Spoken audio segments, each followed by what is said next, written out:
Well, what's going on, everybody? Curtis Wilkerson here with Inside Arkansas and the Pod at the Palace, coming to you with a little game day preview. So Arkansas returns home, looking to get back on track tonight against Troy, 7 p.m., Bud Walton Arena, SEC Network Plus for the stream. Man, this is one of those Eric Musselman specials, just a scrappy mid-major program that's capable of winning its league. That's who he used to tell Ruta to go out and schedule, and it's kind of what Arkansas did here. Now, listen, this game is, it's very, very much about Arkansas, the improvement that it's made from Saturday until tonight. And I'm going to spend most of my time on this video on that, but let's just get you quickly primed up for Troy with the quick coaching version of a scouting report, so you know what to expect. Troy, they had got about a dozen players back from a team that won 20 games last season. They rank 5th in the country in returning minutes continuity, so these guys are used to playing with each other, and they've had some success doing so. 2-0 so far this year. They got a win over a good Toledo team in their opener, went on the road and beat New Orleans. So off to a good start. Player-wise, Sun Belt Freshman of the Year, Miles Rigsby is back. They have a guard in Tayton Conaway who's really, really good. Jackson Fields is another name to know, 6'8" forward who just won SEC Sun Belt player, or SEC, the Sun Belt player of the week this past week to open up the season. So they turn it over a lot. So Arkansas could be able to take advantage there. They also create a lot of turnovers, so they got to take care of the basketball. They've been strong on the offensive glass so far this season. So Arkansas is going to have to box out defensive rebound, and they've been very good at defending the three. And I don't know if that's just a product of the competition they've faced. I think that it might be, given the way that they play defensively, because it feels like there are going to be open threes to be had against this defense. So they do not have a ton of size, but they're long, very, very athletic. They're aggressive out there. Here's what Kenny Payne had to say when he previewed it yesterday, just on the matchup overall against Troy. Tough game, tough team. They shoot the ball well. They're physical. They create a situation defensively where they create turnovers. They got 11 players, I think, back from last year's team. They got 4 guys in double figures. They are a very good basketball team that, we know that we got to play well to beat them. Our length and athleticism better be in play. Our attention to detail better be in play, because this team is a very good team. All right, there you have it. If I was Troy, I would come out and zone Arkansas for 40 minutes and just let the chips fall where they may. But part of Troy's identity is being super aggressive, mixing it up, forcing turnovers. I remember the game a couple years ago. It was the right after Maui game. It was Nick Smith's debut. And it was the game that Devo was MIA for, and they almost beat Arkansas. It was a tough one for a while there. And I just remember them showing a bunch of different looks. Like they were doing the full court run and jump. They were showing some 2-2-1, 1-2-1-1, different half court zones. They were running man and trapping out of it. They were kind of all over the place. So it's kind of a hard team to game plan for. You just got to be really locked in. It's going to be big on the point guard. So looking at you, Boogie Flan, in terms of just kind of recognizing, what the defense is in and just executing out of there. It's not so much about scheme in this game and drawing up plays and running your offense as it is just being aware of what Troy is doing defensively and attacking it appropriately and taking advantage. So to me, when I look at the strengths of Arkansas right now, like if Troy comes out and tries to play that kind of game against Arkansas and just really, force the issue, leaving their man, trapping, trying to generate turnovers, it strikes me as maybe an opportunity for Arkansas to run them right out of Bud Walton Arena, right? And you got to keep your turnovers to a minimum and stay on your toes. But it almost feels like that would play into Arkansas's hands a little bit, as opposed to just kind of sitting back and daring them to beat you from 3. But here's what Kenny Payne had to say about the way they mix things up defensively. Both man and zone, very aggressive, a lot of pressure on the ball, taking the wings away, denying, a lot of run and jump. A lot of, even when they're in the zone, it's run and jump. 3 guys will just run toward the ball. You better be able to get the gaps quick. You better be passing the ball efficiently. You better be strong with the ball, because they'll come at you at any time, from any angle, whether they're man or zone, and they're aggressive. They're aggressive, and they play for steals. So there you go. I mean, obviously, you always want to keep the turnovers to a minimum, but it's really, I think, the awareness and the recognition is going to be key. Like we mentioned earlier, for Arkansas, you got to be ready to move the ball as soon as you see that trap coming. You can't pick up your dribble and get caught up there. Everybody knows that. But it's also going to be important if my man leaves me to go trap, then I have to be ready to come to the ball and find the open space and get it. And turn and attack. So if Arkansas executes properly and they're recognizing this stuff, they should get a lot of layups and open looks against this defense. But if they're, kind of back on their heels a little bit, picking up their dribble, doing a lot of this, then you're gonna have a situation where they could be turning it over and things get a little bit clunky. So we will have to wait and see what it looks like. These guys also got to start knocking down some threes, and Troy might not just pack the paint in the lane and dare you to shoot it, but a lot of teams will moving forward until you prove that you can be threats out there. And we're waiting to see it. Like Arkansas, this roster was not constructed to be a high volume 3-point shooting team. But if you're not going to shoot that many of them, you got to shoot a pretty good percentage. It's just a math equation at this point. Threes are more than twos, right? It was interesting hearing Kenny Payne talk about this a little bit. I think he believes that this team will get it going from three, but for him, it's about just the type of threes that they're creating and taking, at least in his opinion. Definitely. I think, shooting is more than just the actual shot. It's what happens before the shot. So, for example, if the ball is moving and it's hot, the ball gets penetrated and it's hit the wings, and then it's an extra pass and you're shooting the ball in rhythm, opposed to if the ball stays on the perimeter and you shoot it, you're more than likely shooting a contested three. And then the last part is shot execution. Shot execution is, am I shooting the ball the way I practice every day? Am I holding my follow through? Am I on balance? Am I shooting a contested shot? Well, if you're not doing those things, how can you could be the best shooter in the world?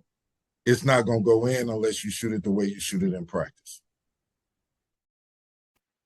Yeah, I mean, I would love to see Arkansas knock down 7, 8 threes against somebody, but I'm still waiting to see it. So a couple more big picture things here, and a big picture issue or something to keep an eye on for Arkansas right now is the front court.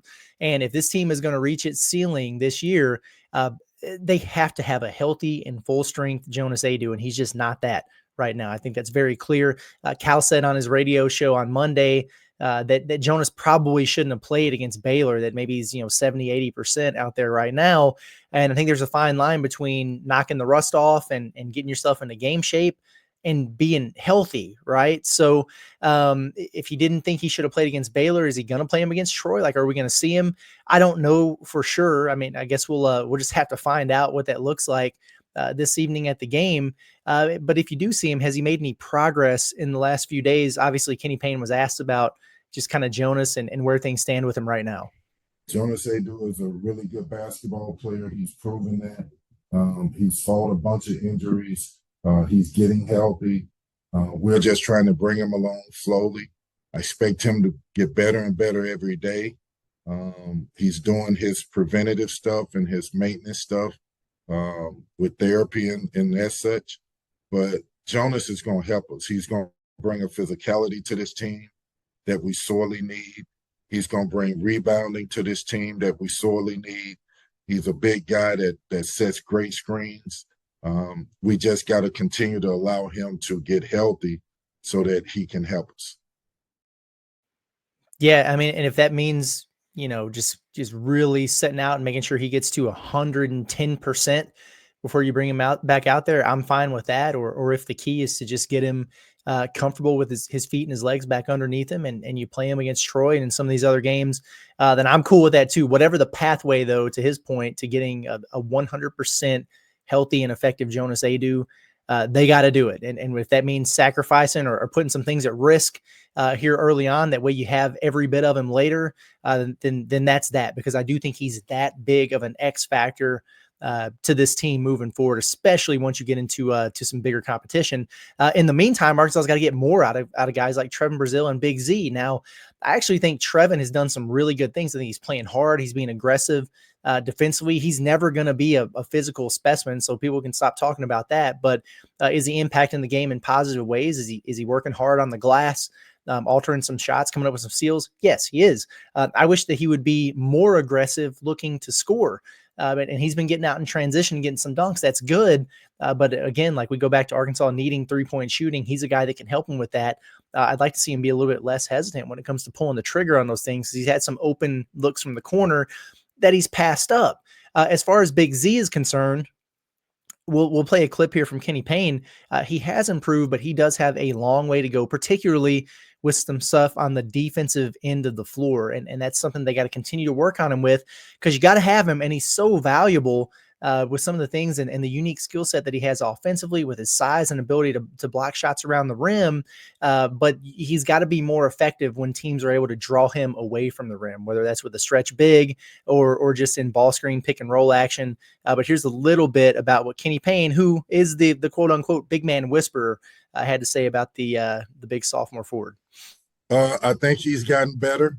By no means, me personally, am I satisfied with where he is, because I think there's more in there. The goal is to dig it out, and to dig it out quickly, for him to understand his role on this team.